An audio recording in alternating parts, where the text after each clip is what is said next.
meeskonnas nüüd Paidest tagasi ja ohtlikult saab. Tomson palli viib selle löögile ja napilt läheb see pall mööda. Ja oli see Dmitrijev, kes seal kaotas ja nüüd on minemas. Rasmus Tomsonil võimalik 1-1 vastu minna, kastis on ka 2 meest. Tuleb tsenderdus, aga see läheb pikaks ja ei jõua sinna. Kularel jõudnud Kruglov nüüd leiab. Vaatame, kas saab Tjukalov selle palli kätte ja on seal kastis 2 meest ootamas. Tuleb hästi pall, aga ei suuda siit Rättel seda palli väravasse toimetada. Kasti suunas teele panna. On seal Taavi Rään ja jällegi on ohtlikult olemas seal võimalus.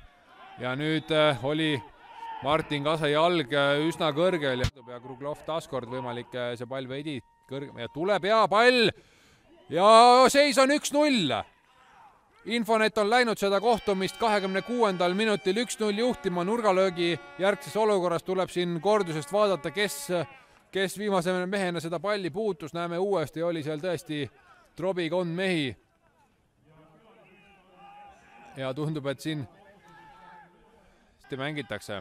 Kas läheb Jasper otse löögile või viib selle palli ja viib selle ohtlikult kastiga. Seal on Matvei Igonen, Ravilov appi ja kogu kaitseliin kõige kindlamini mänginud. Nüüd Jasper tõuseb ja liigub paremale. Seal Avilov paneb ka jala maha, ja on olemas värava võimalus, aga selles olukorras ei ole Rasmus Tomson kohe valmis seda tükki.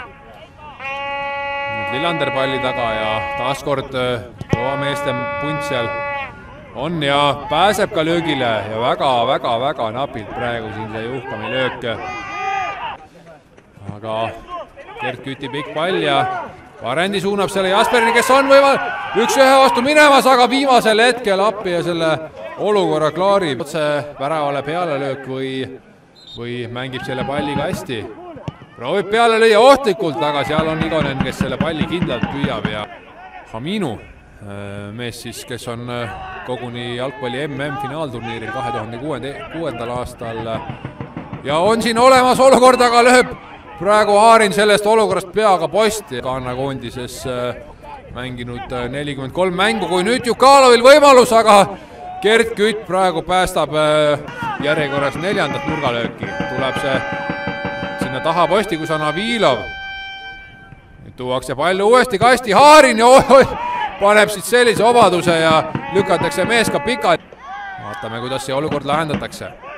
Tuleb seal aga Kruglovi seinast ja on kõvem mürgel jälle väraval toimumas, mille tulemuseks Paide teenib uue nurgalöök. Palju segadust ja taas on võimalus Martin Kasel, aga see söötleb pikaks ja Jasper ja läheb ja lööb selle supervõimaluse üle värava. Kruglov mängib selle Mašitševiga lahti, vaatame. Mašitšev jääb natuke lukku, aga toob hästi selle palli ja Voskopoinikov peaga selle värava ära lööb. 72. minutil, alles 2 minutit tagasi vahetuses sekkunud Vladimir Voskopoinikov viib Infoneti 2-0 juhtima. Nurgalöögi järgsest olukorrast Nikolai Mašitševi ilusast tsenderdusest täiesti üksi. Näeme siin uuesti, mängivad Krugloviga lahti. Justku oli juba Mašitšev sinna ennast kinni mänginud, aga Haarin siiski jääb sinna nurgalipu juurde ja siit enam nurgalööki ei saa. Kohtunik Heiko Saar vilistab selle kohtumise lõppenuks. Infonet on esimeses voorus võtnud